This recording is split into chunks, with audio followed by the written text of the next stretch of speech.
So you're a part of the invasion, is that right? I was not part of that. Oh, okay, just Either one of clarify. No. We could start that rumor though, you know. You Would could, really be you could interesting. absolutely, it'd probably be a good one. We could make good stuff up with it.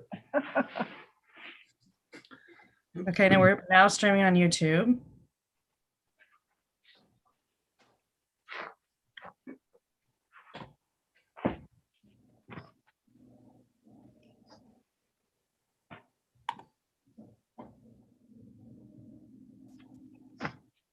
Looks like we're missing Sean.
Oh, there's Sean. Wait a Yeah, minute. there's Sean. All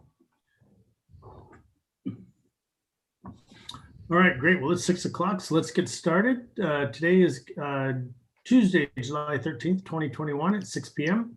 And this will be a regular city council meeting of the Lake Stevens City Council. With that, I'll call the meeting to order and ask all to stand and for the Pledge of Allegiance. Pledge allegiance to the flag of the United States of America and to the republic for which it stands, one nation, under God, indivisible, with liberty and justice for all.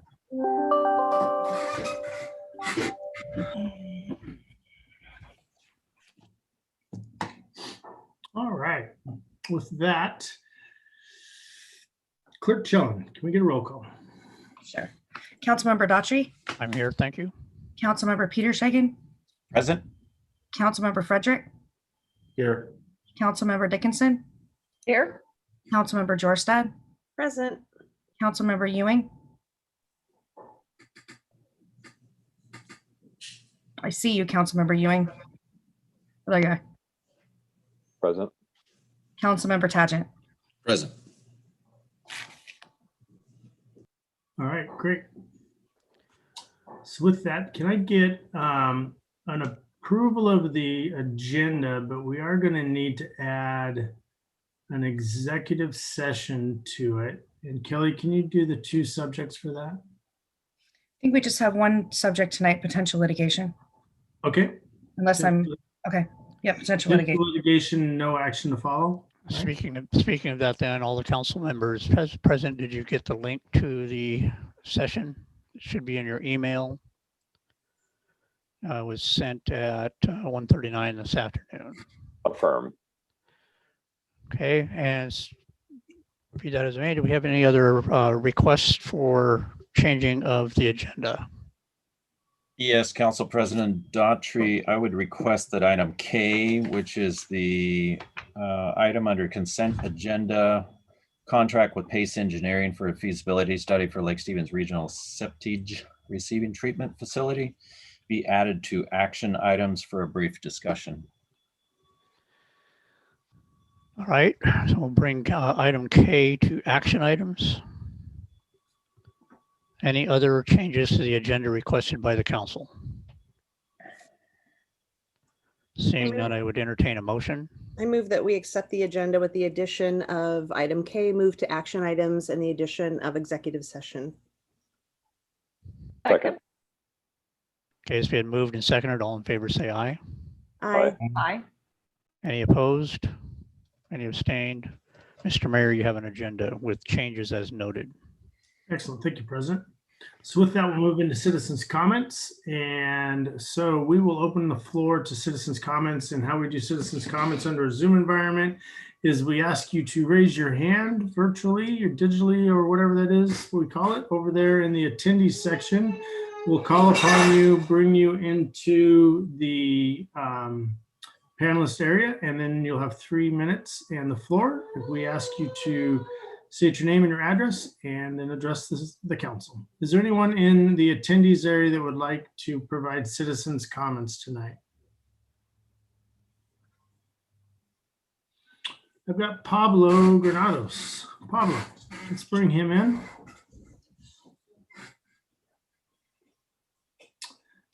All right, Pablo, you're in the panelist area. If you could state your name and your address, and you have 3 minutes.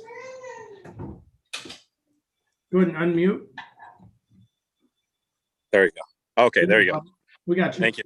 My name is Pablo Granados. I live on 3106 117th Avenue Northeast in Lake Stevens. My address, I wanted to just a little update about, I'm the vice president of Marysville Pickleball, and I wanted to let you guys know that this weekend we were lucky and blessed to be able to use Caballero Mid-High to run a tournament as we're trying to grow the sport of pickleball in our area, knowing that we have a great potential in Lake Stevens to bring the sport not just for the community of Lake Stevens, but also for the region. We had about 119 players total the 2 days. It went very successful. We had a great support from the school district to be able to tape the courts and use the installations. I just wanted to bring it up just because we didn't have enough time to make contact with any local businesses, only with Meatheads Smokehouse up there by the Everett Clinic. They helped us out with some coupons. They were very happy with the turnout that we had there. Even today, we still had the lines on the courts a little bit as we discussed with the school district the possibility of leaving them on, and we have about 23 players today. So just wanted to bring it up to let you guys know that hoping for a future opportunity, you guys for discussion and see what we can do. Appreciate it. Yeah, Pablo, thanks for your comments tonight. And I was able to attend that pickleball tournament, and we had people from not only Lake Stevens and locally, but Seattle, Bremerton, Bellingham. So that's what we want to see, and I think we need to make sure that we capture that crowd. It's a really popular community, and I also saw the lines up there, and hopefully we can work with the school district maybe to get a lot of lines out there.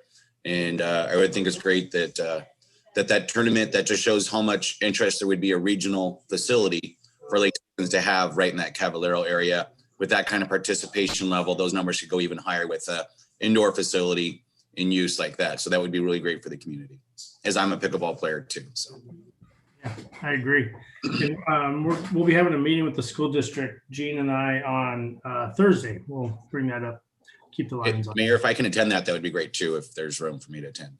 Let me work it. You bet. Yeah. Very cool. Thank you so much. I appreciate the comments and the commentary. That's exciting. That's what we need. Yeah, good Fun for stuff. the kids. Okay, let's go. Any other citizens' comments for tonight? Raise your hand, please, over in the attendees. Looking for a raised hand. Clerk Chellen, do you see any raised hands, or do we have anybody I'm not seeing? I am not seeing any more hands. Okay. So with that, we will move on to council business. Council President. Thank you, Mr. Mayor. Let's start with Council Member Dickinson. Thank you. The only thing I have to report about is the Friends of the Library met last week, and it was great to hear that the Friends of the Library have donated $10,000 to the Snow Isle Library to help with the furniture for the children's area in the library on Grade Road. And that, of course, is going to help make that happen. Also, that the library is aiming to have the new temporary library open by September, the one up there on Grade Road, and that they are running their summer reading program, which is extremely popular in Lake Stevens, in spite of the fact. And thank you again for the pop-up library. It's been a great plan B. So that's all I got to say. Thank you. Councilmember Tagent. Yeah, not much to report. Really great on that pickleball in that community. Helps us realize that we need a regional facility up here, and hopefully I think Tammy Dunn was up there as well. So that's good to see that kind of turn out here in Lake Stevens. Not much to report other than hope everyone's having a good summer. Been doing a little travel. Thank you. Councilmember Ewing. I just want to comment, 422-page report. There's quite a few things that came up, and I'm grateful for city staff that took the time to answer questions from me. And I know the response of the community members that call and ask questions about concerns that they have. So I just want to thank our city staff for their efforts to address my questions and the concerns that our community members have. So I'm not going to cite names, but there are several of our high-level people that are doing outstanding work. All right, thank you. Councilmember Peter Sagan. Yes, attended Planning Commission last week and Sewer District Board meeting. Also continuing to stamp out graffiti. We seem to have the same signs tagged, the same fences, the same catch basins even tagged. So we're continuing to stamp that out. I don't know if I mentioned this last week or week before, but we had a couple of citizens step forward to help us out. So it's nice to see folks concerned about the area as well. So that's all. Okay, thank you. Councilmember Jorstad. Thank you. I've been able to attend most every Wednesday farmers market we've had so far, and it's great to just continue to see new vendors, and it continues to be super popular. Lots of folks coming out and supporting those businesses, and every time I go, I see new things and new people, and it's really exciting for our community. So glad to see that continues to be successful. Board of Health meeting was today, and Dr. Spitters gave a briefing. We're not quite to the celebration point yet. Unfortunately, there's an uptick in the numbers, and we talked a bit about the variants and sort of what's being seen both in Snohomish County and statewide. Just stress the importance of, continuing to take safety measures, take advantage of those vaccines. If you have taken advantage of those vaccines and folks maybe in your friend or family circles that haven't, one of the best sort of ways to help overcome vaccine hesitancy is to have a conversation with someone you trust, someone you love who has been vaccinated, and have those conversations. And so don't hesitate to reach out to your friends or family who may be kind of nervous or kind of anxious, and talk to them about how it went and how it can protect you. I heard today earlier that 99% of the people that are hospitalized with COVID that have the Delta variant are unvaccinated. So the more we can do to help get our community vaccinated, get to that 70% mark or higher, quicker we can just keep moving back to normal. So good meeting today. I think that's it. Thank you. Thank you. And Councilmember Frederick. I'm just going to piggyback onto what Councilmember Jorstad said about the numbers. And I just want to share one thing. I know that we have just recently opened, so everyone is truly and deservingly in a bit of a celebratory mode, but caution is certainly warranted. I will share that Lake Stevens as a community is amongst the most vaccinated communities in Snohomish County. So we have that going for us. Everyone keep up all of the great work in that regard. And that's all I have. All right, thank you. And for my report, I attended and helped speak at a groundbreaking at Community Transit Merrill Creek maintenance area where we are breaking ground to enhance the garages and maintenance bays to be able to handle all types of buses that we have in our fleet, plus those that we think we're going to have in our fleet coming up with some of the electrification or hydrogen hybrids. There is a lot of people there. Most notably was the federal delegation and also some of our state representatives there. Senator Hobbs was unable to attend as he's still on duty. The other thing that we did at that day was it was really about the celebration of the community transit staff that have been working diligently through the pandemic. We never lost a day. We didn't lose any time out on the road, and they just worked really, really hard at it.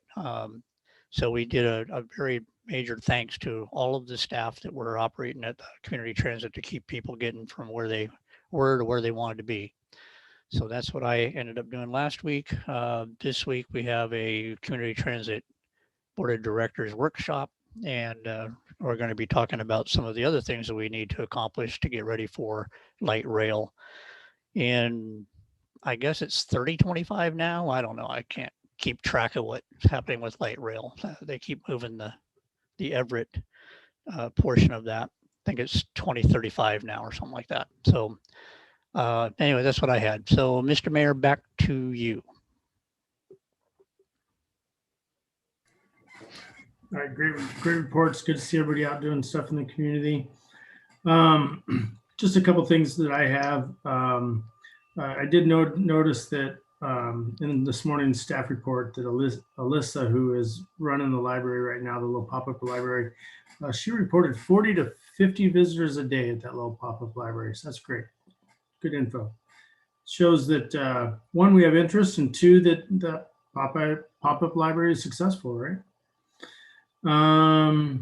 I know that there was some social media chatter about a park over by Constitution Park, I think, Angie, next to your neighborhood. We did some research into that, and that park is actually, so the ground is owned by the city, but the equipment and maintaining that park is Constitution Park's responsibility, not your HOA's responsibility, Angie. It's actually Constitution Park. So we're meeting with them and trying to figure that out. That is really great news. I'll pass that along to our HOA president. Yeah, when we researched the documents on it, and it belongs to Greenwood Development, which is Constitution Park. And I did go out to the pickleball tournament on Saturday and was able to meet with Tammy Dunn, who heads the Tourism Commission for Snohomish County, and we had a long discussion about reinvigorating the discussions that were being had about finishing out Caballero Hill Park prior to COVID. So we are going to continue to get those discussions going again and hopefully get some traction and movement on that park. That is all I have. And I do want to say this. I do want to express my gratitude. I know I do it probably every council meeting, but I do it because I mean it. Just the hard work of the city, of our staff. It's whenever I just have the opportunity to work with them all day, and whether it's as Gene and I joke about whacking a mole that pops up momentarily, or doing good long range planning, our staff does just an amazing job, and I'm privileged to work with them. So with that, I think Gene, you've got a couple of directors with reports. Yeah, we have Russ Wright, Community Development Director, with a report this evening. Good evening, Council. I just wanted to let you know that several months ago, you had authorized the staff to move forward with the acquisition of the Cedarwood Clubhouse and property. And as of today, the transfer to the city is complete. So next steps are we'll go in and get an inventory of that facility, see what improvements need to be made, and we'll bring that back to you in the budgeting session for improvements as a capital project next year. That's it. Back to you, Mr. Mayor.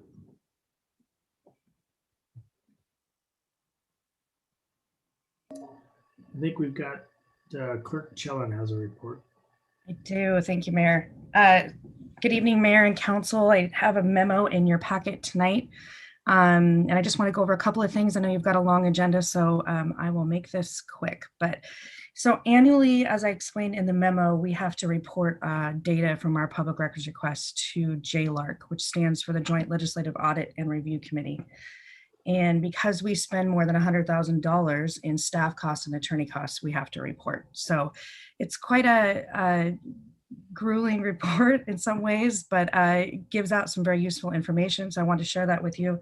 So the total number, and I was reporting on data for 2020. So the total number of public records requests I thought you might be interested was 1,220 that the city received in 2020. More than half of those are police related, certainly, probably even close to 2/3. But also wanted to point out another number to you as I ran the data. Out of those 1,225 requests, we closed and finalized 925 of them within 5 business days. So I just think that shows our commitment to turning around our records requests in a timely manner. And I was really proud to see that. I also did some numbers on the average number of days to our final disposition, which is approximately two days. And certainly there are requests that are large that take a lot more time than 5 business days. But and we try to keep the requester informed and give installments as we can and not make them wait a long time for their records. And then out of that 1,220, there were only 18 that we fully denied. And that was mainly because they were police investigative records. There are very few records that are exempt from disclosure. So most all of them, we do have to respond with some kind of either the record or a redacted record, and we got to explain why we redacted it, and it can be time consuming. Speaking of that, the total staff time I was able to estimate was approximately 610 hours in 2020. We got a new software mid-2020 to track these records requests. And so when I do the reporting next year for 2021, I feel like I'll have just really good data that I'll be able to sort with. So this software we're using has been phenomenal. It's helped streamline the process. Staff can submit their records and I can respond from there. So it has worked out really well. And then I just thought I would throw in that so far this year, we've had 763. So we're probably on track to get about the same. And I just thought you might be interested in those numbers. And I talked with the mayor, and I'll try to give you a memo maybe quarterly to kind of keep you informed as to how many requests we're getting and what we're working on. So open to any questions, but that's kind of the high level. So Kelly, I noticed that we have to report anything over 100,000. How much did we spend? Right around 150,000 was my estimate, with the software costs, with Greg's, the city attorney costs, and trying to allocate the staff costs for police records, for me, and for others that respond. Does the new software help in allocating staff cost? It does. And capturing any other costs? It does. So we'll be more accurate in the future on how much it costs us for public records requests.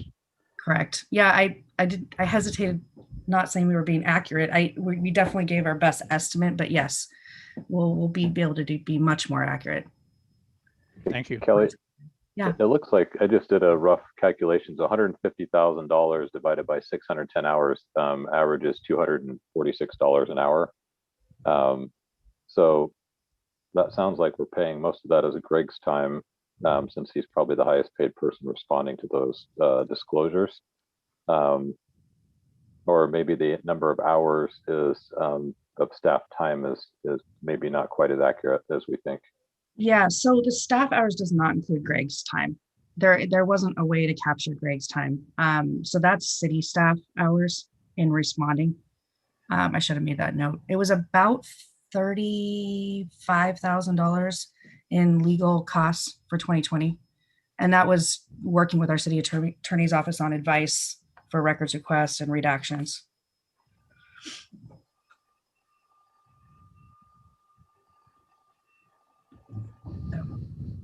And a lot of times we get requests for attorney-client privilege documents. And so we've got to go through all of those and have the city attorney take a look at them. So it can be lengthy at times. All right, any other questions for Kelly? All right, hearing none, great report. We appreciate the information and just so people know where their resources are going. So with that, let's go to guest business. And can we bring Carmen into the panel? Yes, and if it's okay with the council, I'd like to bring in the other Veteran Commission members that are here Yes, tonight. Please do. We have Debbie Welch, Kevin Yeah. McLaren, and Dennis Ives. Great. And then, of course, there's 3 of us on the council that sit on this commission. That's right. Kim, do you want to intro this? Sure, I can intro this. The Veterans Commission has been in operation since 2017. We had a work plan to begin with from the city. Being veterans, we kind of took off and did our own thing and made things happen as much as we could. And then we hit COVID, just like everybody else did, and slammed on the brakes. However, there had been we kept meeting, just like Planning Commission and other commissions kept meeting and trying to do the work and trying to get move forward with Veterans Commission.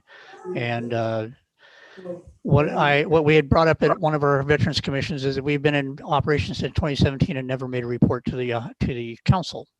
So I don't know who it was that suggested it, but there was a suggestion that maybe we ought to work with the city and get into a council meeting and report out what we have been doing and what we figure we're going to be doing, looking for any guidance from the council, what you want us to do, because we are a city commission. So with that, Carmen Pincus is with us, and as well as several of the other commissioners, which I'll recognize now: Kevin McLaren, Dennis Ives. Who else am I missing here? Debbie Welch, Marcus Tagent, Sean Frederick, and myself are the ones that are here from the Veterans Commission. We're missing a couple. And I want to turn it over to Carmen, who is the chairman of the commission right now for this year, and she's going to give you a report. Thank you, Carmen. Hi, thanks for having me. So I'm Carmen Pincus. I'm the sitting chair for 2021 for the Veterans Commission. Can you hear me okay? Good. Okay. Yep. So the Veterans Commission, like a lot of other groups right now, is continuing to adapt our initiatives and methods in light of COVID-19. And we look forward to returning to conditions that are more supportive of in-person group interactions. The Commission's current work programs include the following 9 initiatives. And I'll just briefly go over what those 9 things are. First one is the Purple Heart City. And it's a series of Purple Heart signs that designate our city as a Purple Heart City that will be at the entrance to all the major roadways into Lake Stevens. And those serve as a visual reminder to those who use our road systems that others have paid a high price for our freedom to travel and live in a free society. We started putting up these road signs this month, and we'll be continuing to do that in the next couple of weeks. Initiative 2 is our business recognition program. The intention there is to highlight the contribution of veteran-owned businesses in our community, as well as businesses that employ veterans at higher rates than other businesses. And we will be doing some of those recognitions after this briefing. This will be an ongoing initiative as well. As more and more businesses start to come to light that are veteran-friendly or veteran-owned, we'll start recognizing those throughout the next few months and ongoing. Initiative 3, community events. We're going to start partnering with other events that are happening within the city in order to gain awareness about Veterans Commission and try to engage more of our veteran public and help support them in a range of issues that impact veterans and services that are offered by the Veterans Commission. Right now, this is temporarily on hold due to COVID and limiting in-person interactions, but this will be an ongoing thing that we're looking forward to doing for years to come. Initiative 4 is a veteran-friendly job fair. So we've been working on connecting with local and regional businesses to get our highly qualified veterans into meaningful civilian employment. And we've been working with several local companies here, and we're hoping to do a Q4 of 2021 job fair. And we would like to do that at the mill. And we're hoping that things stay the way they are, so we're able to continue with that planning and do this in-person event and support our local veterans here. Initiative 5 is a coffee klatch. We started this in January virtually, and the effort of the coffee klatch is to establish an informal network channel so that veterans in the community know what the Veterans Commission is doing, and so that we can learn better what our military and veteran community needs from us to support them.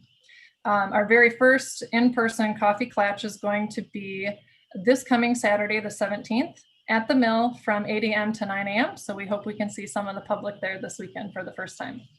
And bring your military mug if you have one. Initiative 6 is our quarterly newsletter. This has been an ongoing initiative and will continue to be an ongoing initiative. The goal of the newsletter is to provide timely updates regarding commission efforts, available services in the community, and opportunities to help engage our veteran community. Members can sign up, or excuse me, individuals can sign up on the city's website if they would like to, and they'll be notified quarterly with our newsletter of what's going on in the veteran community. Initiative 7 is the Veterans Service Office, or VSO support. The purpose of the VSO office is to organize and facilitate help veterans navigate the sometimes complex process of receiving benefits that they've earned. So right now, the goal is to have on-site services in partnership with the VOA, and that will be an ongoing initiative as well. Number 8 is the Lake Stevens Veterans Foundation. It's an established nonprofit designed to raise and obtain funds to be used in support of programs that are recommended by the Veterans Commission to foster growth of independent organization to accelerate the realization of our commission goals. We do need to expand the board of directors to increase organizational independence and capacity, and this will be an ongoing effort with the foundation as well. And our final one, number 9, is emergency response planning. And this will be designed to promote community emergency preparedness using the veterans' experiences, knowledge, skills, and abilities that they learn through their military service to participate in an effort to establish a Lake Stevens CERT program or community emergency response team. This was originally started in 2020, but was put on hold due to COVID, and we will set a future date to expand on this initiative. And that's pretty much what I have on that. If you have any questions, I'm happy to take those. Anybody have any questions for Carmen? I don't have any questions. I just have a comment. Carmen, thank you so much for that thorough report and for your service to our veterans. Thank you. I hope it wasn't too long.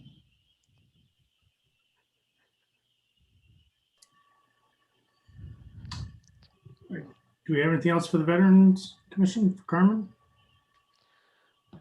So who's going to do the recognition of the veteran-owned businesses? I think Carmen is going to do all of them, but just to get the ball rolling, I'll jump in here, and I will start by recognizing Carmen for her service. For those who don't know, Carmen is the owner of PCS Everett Real Estate. And like most veterans, she saw an opportunity and a need that was unique to the veteran experience. And she created a pathway through her company to provide real estate services, a one-stop shop location to meet the needs of veterans and active duty service members as far as PCS and relocation. So she's one of the people that we're recognizing for being a veteran-owned business. And with that, I will simply get out of her way. Thank you.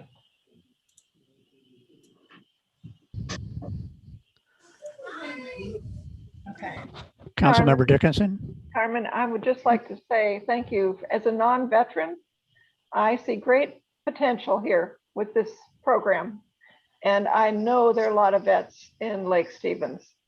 And I just think it's going to be awesome. And when the day arrives that we can do this, I see great potential. So thank you for your hard work, and thank you to the commission as well. Well, thank you. I appreciate it. Okay. Okay, so our next businesses that we would like to recognize are All Smiles Dentistry, owned by Dr. Jason Steinhubble.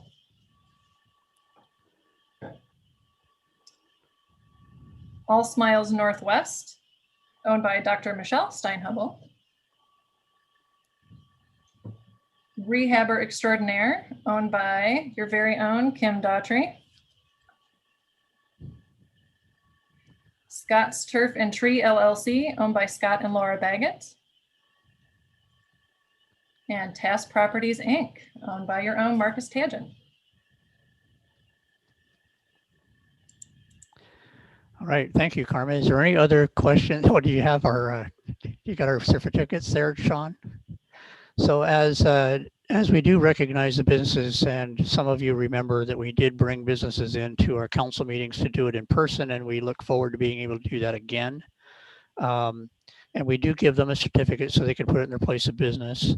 Mine will be prominently attached to a toolbox inside my van, and so everybody can see it when they look in my van.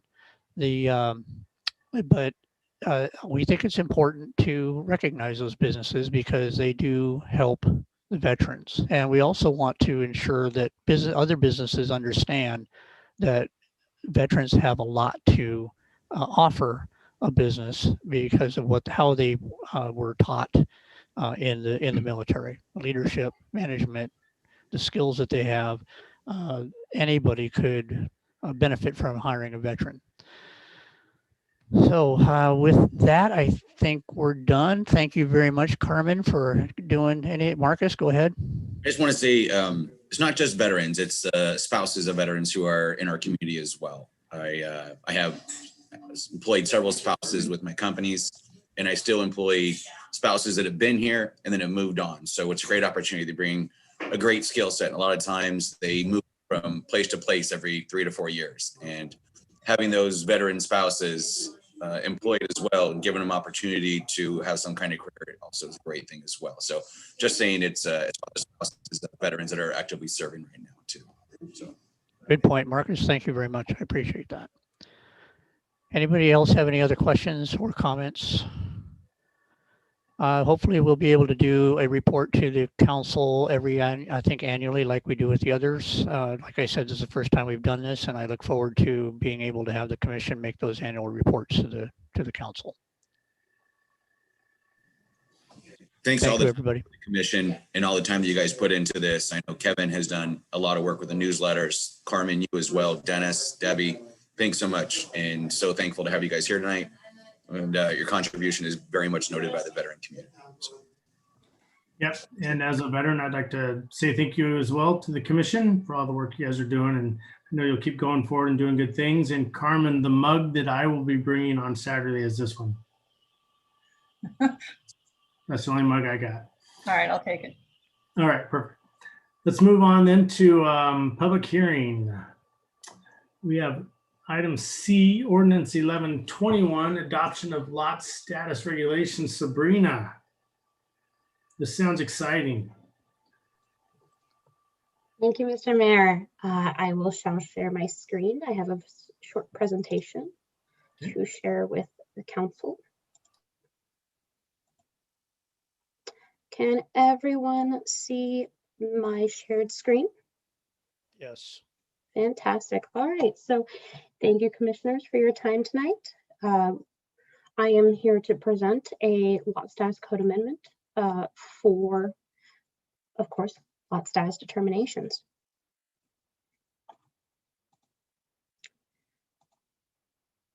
So this amendment is to serve to establish whether a parcel was created legally under the regulations in place at the time of the lot's creation, and establish if it's eligible for development.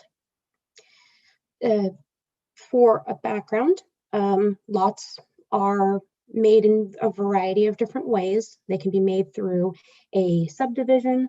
In the past, they could have been made through a deed transfer or through tax segregation. Prior to the RCW 5817 adopted in 1969, many of these were very common ways of dividing property. But the RCW 5817 put in place regulations for the recording and processing of lot division that required properties to be divided through means such as plats. But this left this void of, well, what about these properties that were divided prior to 1969?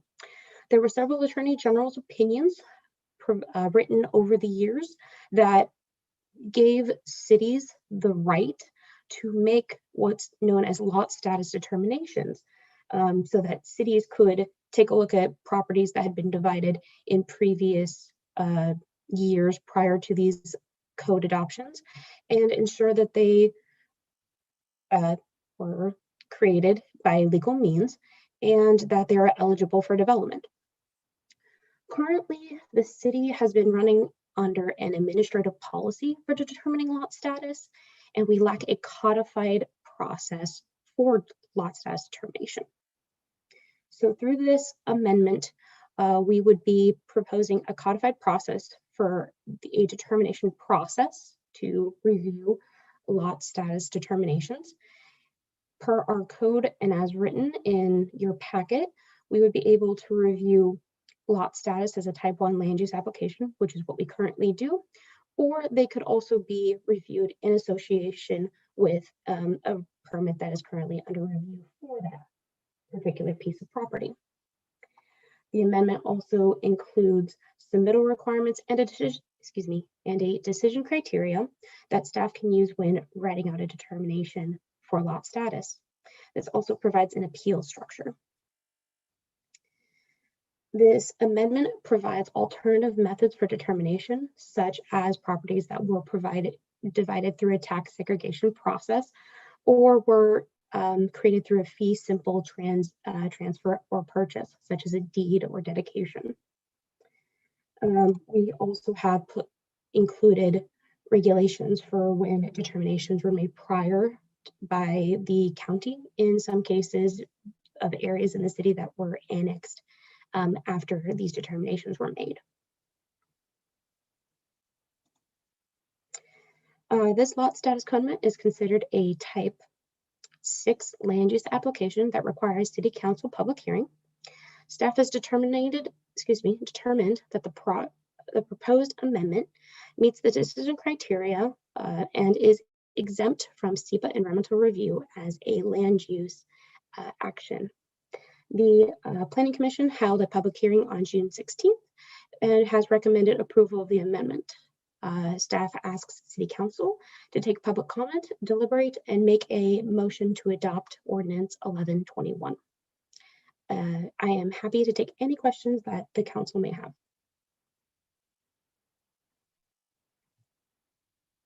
Let me stop my screen.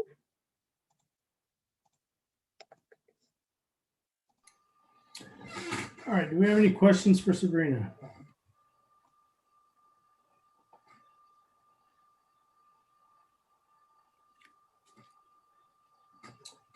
Wow, Sabrina, you wowed them, took them right out of their socks or something. So sounds like we have no questions for Sabrina. So with that, this is a public hearing, and I will go ahead and open the public hearing for comments from the audience. And these comments will be directed only on this subject.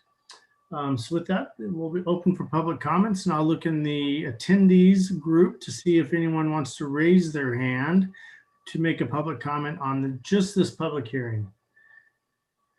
If you wish to make a comment, please raise your hand. Second last call. If you wish to make a comment on this public hearing, please raise your hand.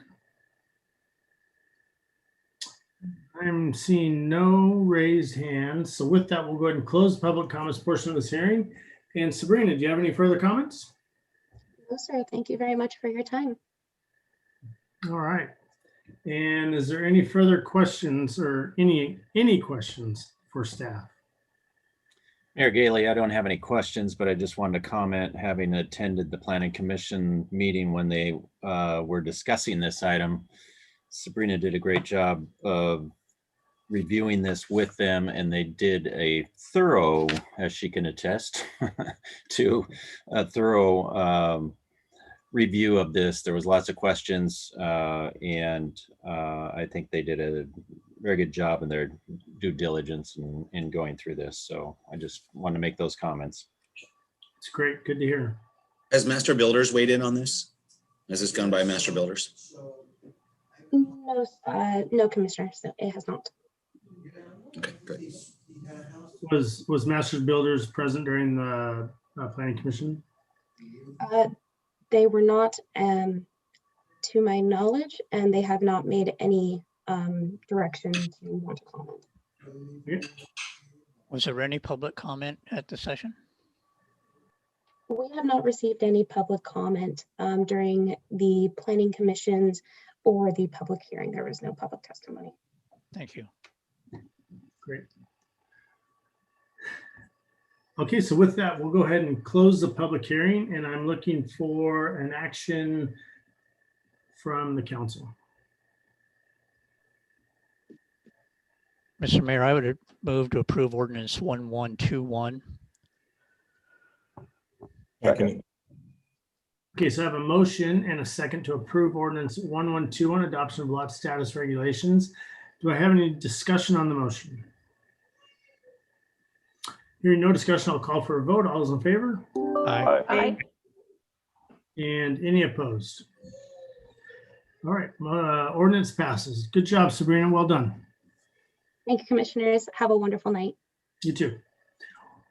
All right, let's move to action items. And we have action item D, ordinance 1122, amendments to code enforcement process. Ryan. Thank you, Mayor. Good evening, Council. I'm here today for a follow-up to our prior sessions, presenting or providing the final sections to our Title 17 update and update to the code enforcement process. I don't have any items to present or discuss other than a reminder that this would be a full replacement of the existing Title 17 and also some amendments to other sections of Lake Stevens Municipal Code in order to integrate with the changes. I want to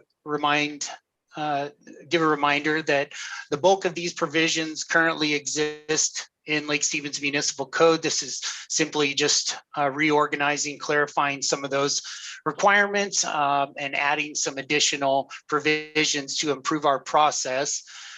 We will still maintain a focus and encouragement on voluntary compliance and try to avoid moving to fines wherever possible. And with that, we are requesting action and approval of ordinance 1122 to adopt these changes to municipal code. I'd be happy to try to answer any questions. And I also have Emily Miner from our city attorney's office that's helped us work on this, and she'd be happy to answer any questions as well. All right, great. Do we have any questions for Ryan, Emily? Ryan, if I may, I just have one question, and that's just, I guess the theory of this code enforcement is still a complaint-driven type process. We obviously have a new code enforcement officer. Is that person actively going to be seeking violations, or again, are we just kind of, I'm not proposing that, but I'm just asking the question as to kind of the thrust behind this for the. I'll answer that question. So initially, we've asked our code enforcement officer to help us catch up on the backlog of cases that we have and try and clear those. And we've definitely talked about a bunch of priority target areas in the city. So over time, I think we'll become less reactive and more proactive.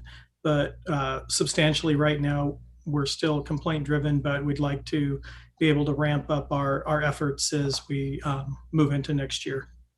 Okay, great. All right, thank you.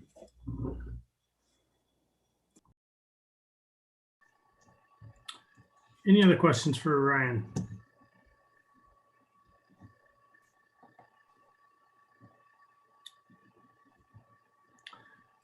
All right, good report then. Mary, go ahead. Sorry, I was just thinking, I did talk to Angie. Is that who I would be talking to? She's our code enforcer, right? Angie? So I asked her, I was brutal with her and she was wonderful right back at me. If Seattle could take a few notes from Lake Stevens, I can tell you right now, people would be a lot happier in that city. So I really appreciate the quick responses and the comebacks. And I would say pursue that at all, because people trying to get things fixed in their houses, it's a nightmare. And I'm so grateful that we have MG and we have, you know, our staff here to do it the right way and make sure people aren't being tortured by the city. Thank you. Great. Anything else for Ryan? All right, so with that, can I get a motion? Motion to adopt ordinance 122 regarding amendments to code enforcement process. Second. You have a motion and a second to pass ordinance 1122, amendments to code enforcement process. Any discussion on the motion? Hearing no discussion, all those in favor? Aye. Aye. And any opposed? And that motion passes. We'll move. Thank you, Ryan, and thank you, Emily. Thank you, Council. So with that, let's move to action item E, which is American Rescue Plan Act funds with Russ. Okay, thank you, Council. As you'll notice, the agenda was a little bit out of order tonight. We wanted to present this topic to you before you took up your consent agenda, that this item informs a few of the other items. So as the council knows, we had the American Rescue Plan go through that's awarded the city about $9.46 million. It's a follow-up to the CARES Act. And the prior distribution of funds, the city really focused on small business grants, helping nonprofit agencies, as well as getting our staff the proper protective equipment that they needed, and looking at hazard pay for essential public workers and any COVID related work that we've done. As we move into the follow-up funding, the ARPA funds, we've met as a group to talk about what can the distribution of these funds look like. And it's a little bit more specific. And again, as we've really looked to do business related funding and some other grant funding in the last go around, we thought we would look at some different avenues this time. Specifically, there are some new positions that we'd like to fund at least for the next year or so that will be affected by this, specifically some custodial type positions and some HR positions that Anya will be presenting to you in a bit. There are also capital investments that become available with these funds, specifically looking at sewer, stormwater infrastructure, broadband infrastructure, and we'd like to target obviously the Machias and Hartford area to get a study going out there to look at those serious issues, possibly looking at our outfall channel for a funding mechanism, all of those things related to the weir, the dredging, and some of those culvert replacements that have had a lot of the flooding issues downtown. So those are some other things we'd like to look at. Also, software upgrades are something that we can consider. So what efficiencies can we have and promote more remote working to keep a safe workplace, for example, using the Civic Rec program is something that'll be on your consent agenda that will allow us to do all of our scheduling via computer and be really helpful to our citizens. And it'll actually cut down on staff times and some things like that. There'll be some other software that'll be brought in front of the council as well that would be coded to this. And then we might look at doing some additional fund assistance to some other nonprofits, specifically the food bank is one of the things that we've talked about.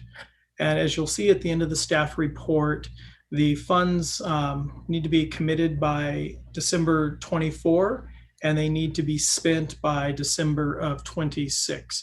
And there'll be 2 rollout allocations. We've had our first allocation, there'll be a second allocation next year. And I've also included for your benefit a slideshow that the Municipal Research Service Center put together that gives a pretty good explanation on where these funds can be used.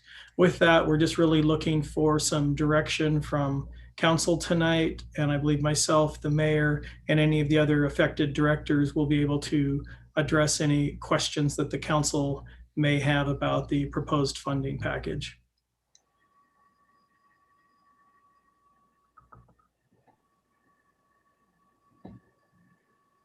I'll take silence as acquiescence and thank you for your attention. Well, wait.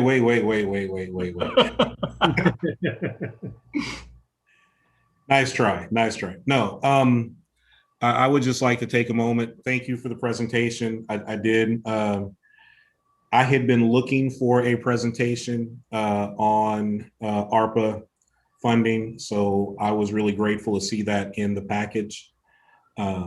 Is general knowledge. There's lots of, I'm sure you're aware, there's lots of miscommunication about what the dollars can and can't be used for. But I think it's really important with this as an opportunity that we give serious consideration to our infrastructure needs here as a city, which are very unique because of geography and a whole bunch of other concerns.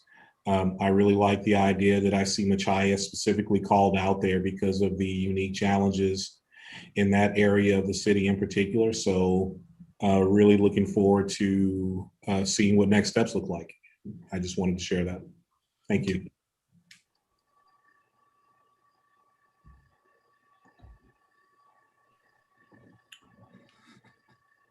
Mary, go ahead. Short question. You said the funding needs to be committed by December 24. You mean 2024, is that right? Not yeah. Christmas Eve. December Okay. 2024, yes. Okay, thank you. That's what I thought. Okay.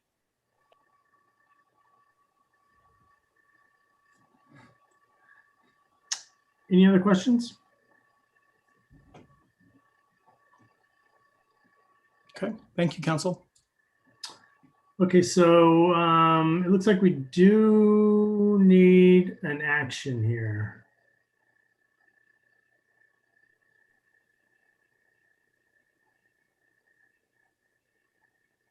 So what's the wording on that? Because I didn't see that in the packet. I think it's moved to approve the mayor to disperse ARPA funding as recommended. Correct. Is that a motion? Second. You have to split it in thirds. That's All right. Well, there we go. Sorry, Steve. All right, so Sean, was that a motion? Yes. I'll second that motion. All right. I got a motion and a second to authorize the mayor and staff to distribute ARPA funds as recommended. Any discussion?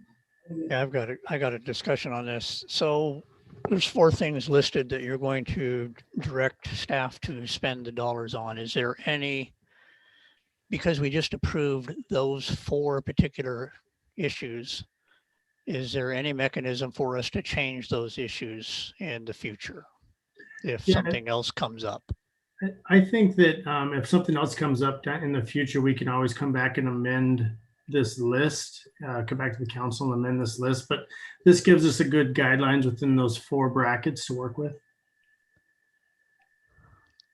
So I see Barb just came on. Barb, did you have something you wanted to say about that? I was just going to say that you will see this come back in a budget amendment. with a little bit more detail and breakdown, dollar amounts for infrastructure versus dollar amounts for operations. As Director Wright had mentioned, the funds need to be committed by December 2024. And for operational purposes, which is the staffing and those types of things, it has to be spent by December 2024. So these positions that we're recommending can be funded through the end of 2024. The infrastructure projects need to be committed, and by that, they're talking about having a contract in place for the infrastructure projects, and those can go out to December of 2026. So operating is through 2024, infrastructure through 2026. So you will see budget amendments come through. So the actual mechanism for changing this would be a budget amendment. Once we get it into a budget amendment format, then amending it, yes. At this point, this is enough to say we're going to be doing improvements that include these. And as in Director Wright's staff report, it says, including Hartford Machias area, 91st, 24th, Main Street improvements, Lake Fall, etc. So we're not just, confining ourselves to these 5 infrastructure projects. It's what are we coming up with? We'll have to bring that forward to council to take a look at. Okay, thank you. You can always amend a motion by another motion. So since this approval is simply by motion, you've got a lot of flexibility in terms of making changes or amendments to this approval.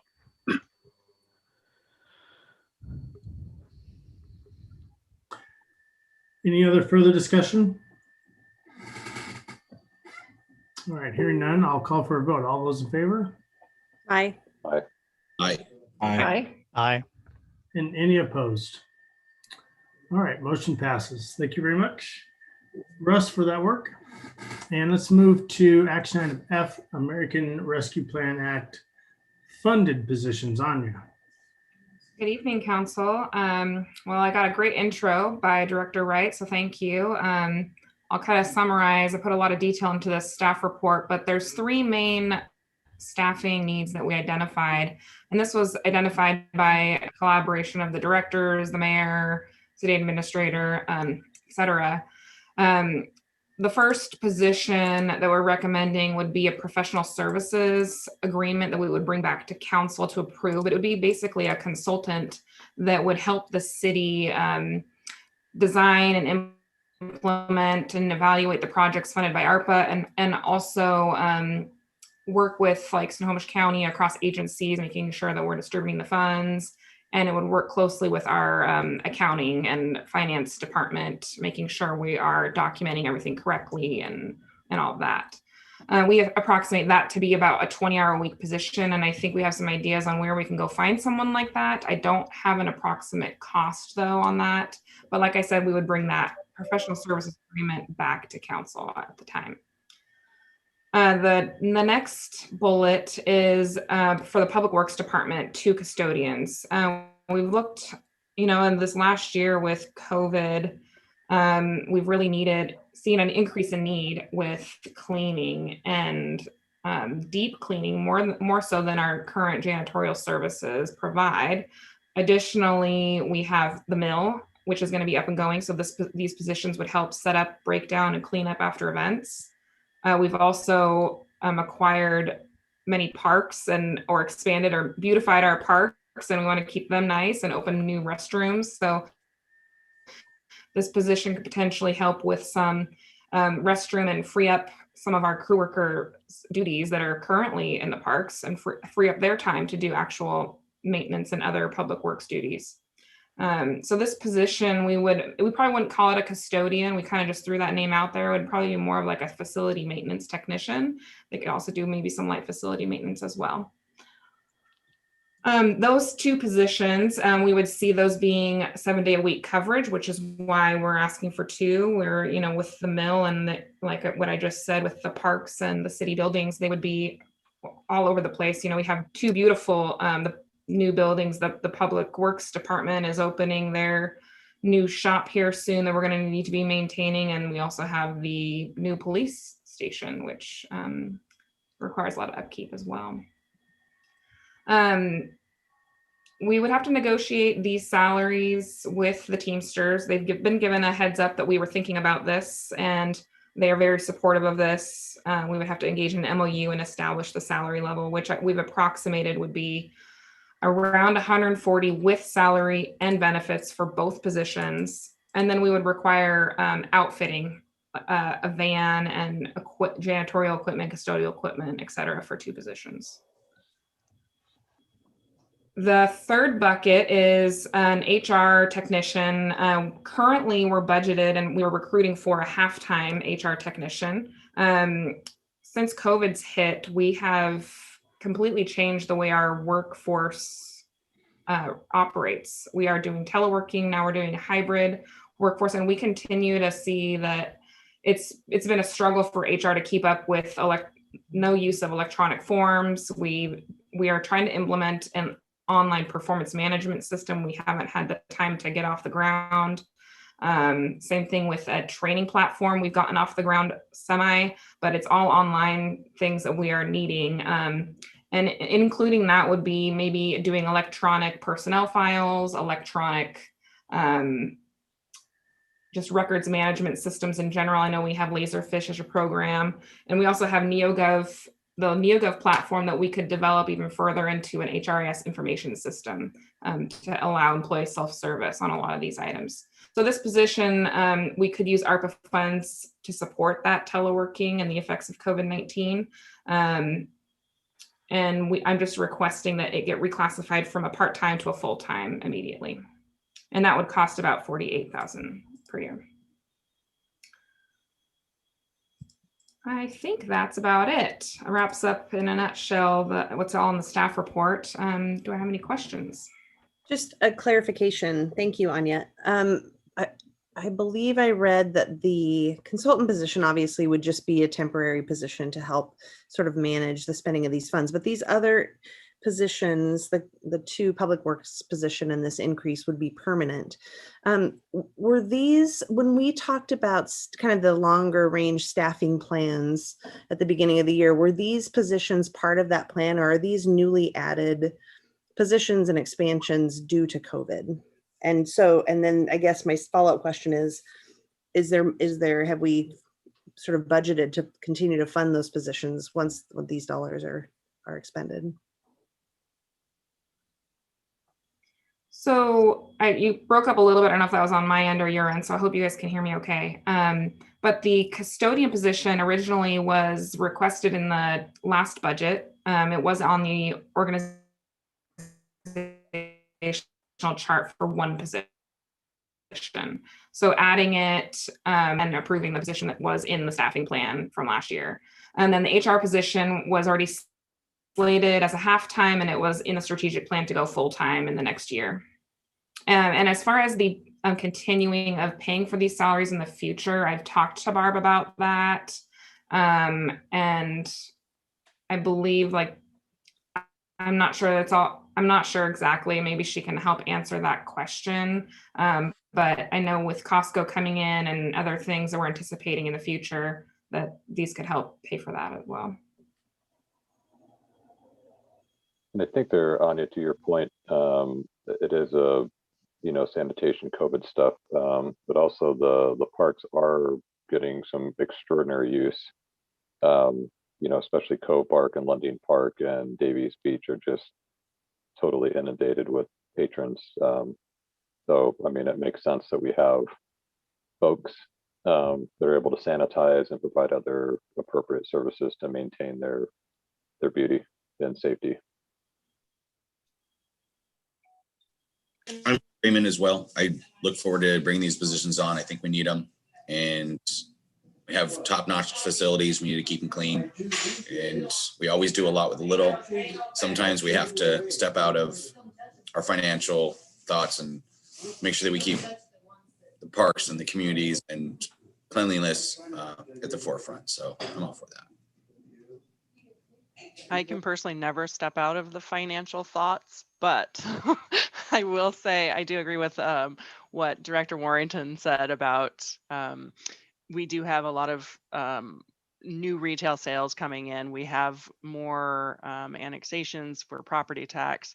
We do anticipate being able to pay for these by the end of 2024. I mean, they were already kind of in our plan, and so it goes along with our increase in revenue. So yes. Thank you. I'd kind of be interested to see a list of everything that we've put on the back of Costco. Because it seems like every time we want to spend money, well, we got Costco coming in. I wonder what that list really looks like. It's not that big. No, okay, great. I'm glad it's not that big because I'm afraid we're going to run out. We have a lot more than Costco just coming in too, by the way. No, I was being a little bit facetious, but you know, it I seems feel like every time we say that, Barb says, no, we're not going to do that. We're not going to count that until it's in. So I think Barb's keeping us on track. I'm not too worried. Yeah. I too think that we need all these positions. I know that Community Transit is also looking for a person to come in and help with the ARPA funds. So hopefully we can get one before they do. I don't know how many of those types of people are out there, but they're looking at, several $1 million coming in from ARPA, a lot more than what we get. And they have already recognized that they need help tracking this because not only is there rules to ARPA, but it sounds like the ARPA rules are changing. They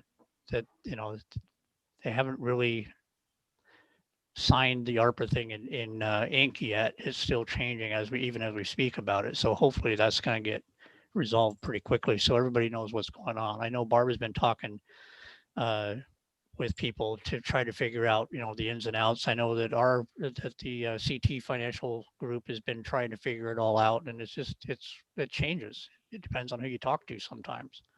So we need to get this person in here to help with that because the audits are going to be awesome. They're going to be hard audits. And I do think the custodians are necessary. And I think Anya does need the help with this. So if there isn't any other further discussions, I would authorize the city staff to pursue entering into a professional services agreement with an ARPA coordinator, the establishment of 2 custodian positions within Public Works, and the reclassification of a part-time HR technician to full-time. Second.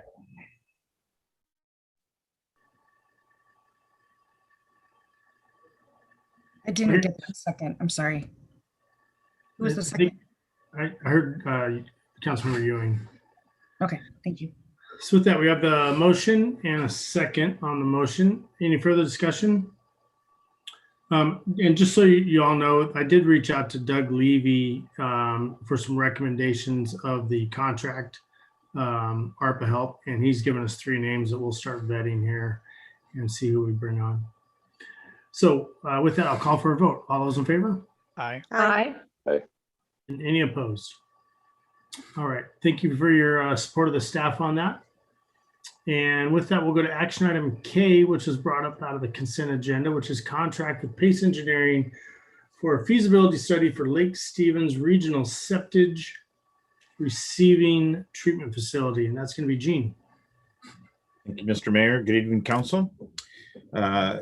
This is an agreement that we're bringing forward this evening with Pace Engineering to look at the feasibility of using the old retired wastewater treatment plant that was previously owned by the Lake Stevens Sewer District that now is owned by the city of Lake Stevens. This idea came about when we were looking at options for that particular piece of property, and we started brainstorming, and we remembered the conversations that we had with council at our last retreat in regards to Hartford Industrial and what was the highest and best use, and possibly reimagining that business park up there. And we realized that a lot of that property is owned by a company called Evergreen Sanitation that currently deals with septic and septic hauling and processing. And so we started doing a little bit more research. We met with the owners and had some preliminary conversations about how they operate their business. And currently, it's my understanding, they're maxed out at that site due to the product that leaves their facility is pumped to the wastewater treatment plant all the way across town. And so the pump station that it goes through several actually, but one in particular is maxed out and would need to be upgraded in order for their business to expand. So with that thought, we started looking at the old treatment plant and realized that there might be a possibility to repurpose that site. We don't know how much of it, but that's what Pace Engineering would come in and handle. They would look at the possibility of turning that facility into a septic processing facility. Whether Evergreen would be involved or not, that hasn't been determined. Right now, this is the first step where we would bring on Pace and see what that feasibility hurdles might be. And it would start with the stakeholders meeting, bringing in the surrounding cities that also deal with this issue of processing septic.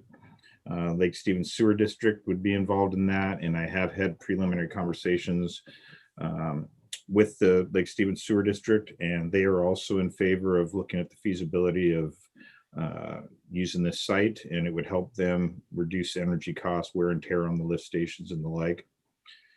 And I am open up for any questions, and Director Durpo is also online tonight to handle any technical questions.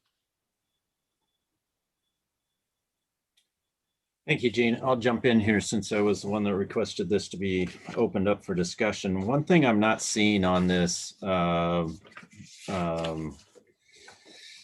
proposal from Pace is the majority of the access, or that takes access onto this city-owned property, is in Snohomish County. And I'm assuming if you're going down the roadway of trying to provide a regional processing facility, there's going to be numerous trucks coming and going. And so I would think Snohomish County would probably stick their nose in the tent here and probably say, number one, I don't think Sunnyside Boulevard is a truck route. And number two, with the turning movements and so forth going into the processing plant, how many, potential turning movements would be going in and out of there? Would there need to be any kind of improvements to Sunnyside Boulevard, which, that being the case, would jump these costs, quite a bit. So I guess I would ask that maybe that be lightly discussed as to, if you're talking about Marysville, Alderwood, Snohomish, and the city of Everett, we could potentially be, and the private users, we could potentially be seeing a fair amount of trucking going in and out of there. So that was one concern. The other concern, appreciate you highlighting that we, the thought process here has kind of morphed, I guess, from, just servicing Evergreen sanitation to including these other folks. It kind of sounds as if the city of Lake Stevens is going to potentially get into the processing business. And I guess I'm wondering, from a physical standpoint, assuming Department of Ecology and all the approvals are in place, is there the ability to empty this effluent at the old treatment plant and get it to the new treatment plant? Is there, my understanding is, everything flowed to the old treatment plant. Things don't flow back to the new treatment plant from the old treatment plant. Is that kind of the thought process here, that things would go to the old treatment plant and then end up at the new treatment plant? And so the question is, how does that happen? Do you want to field that, Director Durpo? I can. That's part of the feasibility, to look at the concentration and the BOD, the oxygen demand of the effluent of this septic receiving station.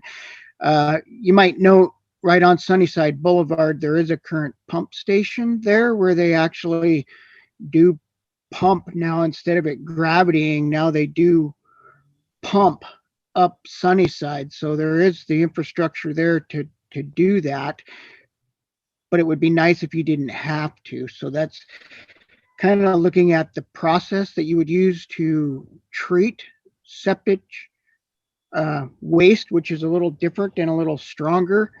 You'd have to look at the concentrations, I guess, and the discharge requirements of the district. But it's a good point, Councilmember Peter Shagan, and the infrastructure is there to do that. The lines are there.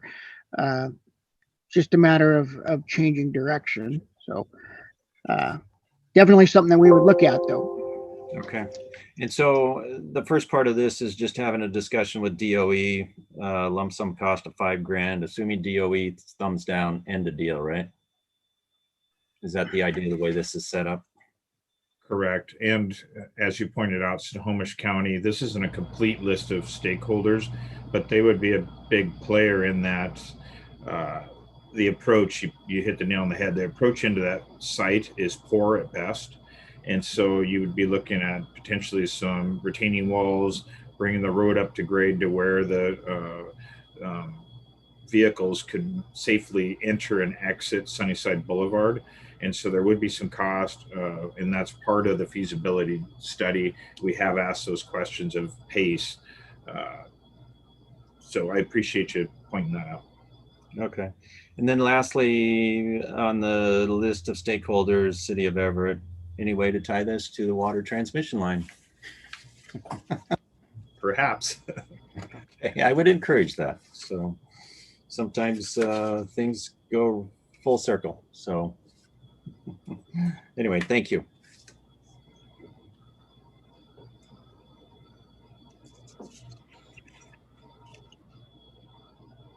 Do you have any other discussion on this item?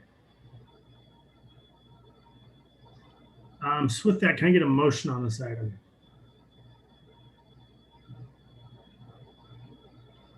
So move to approve the contract with Pace Engineering for a feasibility study for Lake Stevens Regional Septage Receiving Treatment Facility. I'll second. I have a motion and a second to enter into contract with Pace Engineering for a feasibility study for Lake Stevens Regional Septage Receiving Treatment Facility. Do we have any discussion on the motion? Hearing none, all those in favor? Aye. And any opposed? Aye. I'm opposed. Your Clerk Schellen, note that Councilmember Dickinson was opposed. Got it. Thank you. Okay, so with that, let's move forward to the consent agenda. Can I get a motion to pass the consent agenda? So moved. Second. I have a motion, a second to pass the consent agenda. Any discussion? Hearing none, all those in favor? Aye. Any opposed? Aye. Were you opposed? Were you just delayed? Late round? Okay. Okay, so with that, consent agenda passes. So with that, we are at the almost the end of our agenda. We're going to move to an executive session for possible litigation with no action to follow. And it will probably take, let's say 15 minutes. So if council would go to their executive session link and make sure that they either mute or pause out of this side.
Hey, Brett, before we adjourn, I have something I need to say, need to tell everybody. Don't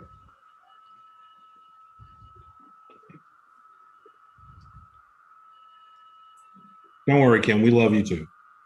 Hopefully it's real quick. Yeah, it's past Marcus's bedtime.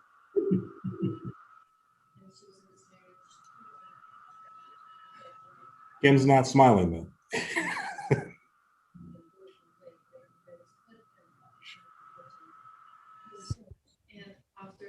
Can anybody hear me? Yes.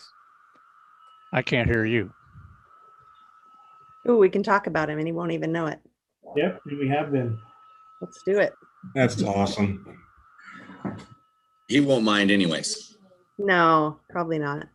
I'm gonna miss you guys for a few weeks. This is too much fun. We'll come visit. Okay. Okay, good. For just a few weeks, Kelly, isn't your probation coming up? Oh. It is, guys. So I may be on to new endeavors. Not quite sure where that's going to go. It's been fun if I don't make it. And that's all I got. We'll keep her on her toes to the last hour. You will. What's the date? All right. We should write that down. And Finish this up. We have August 5th. But anyway. okay, good to know. okay, go ahead. Okay, so everybody remember, we're not having any more council meetings until the 23rd. No, I mean, 24th. August 24th, 24th. August 24th. And then we have the workshop, or yeah, the workshop coming up.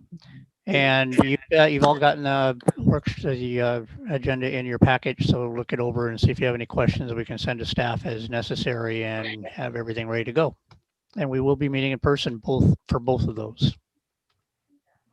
Right? If we can. I'll talk to you Monday. Because I did this last Tuesday and you guys. Don't Okay. jinx it. COVID cases went up 35% in the past 2 weeks. Move to adjourn. Good idea. Let's adjourn. Yeah, good idea. All in favor, say aye. Bye. Good night, everybody. Good night, everybody. Great night. Good work.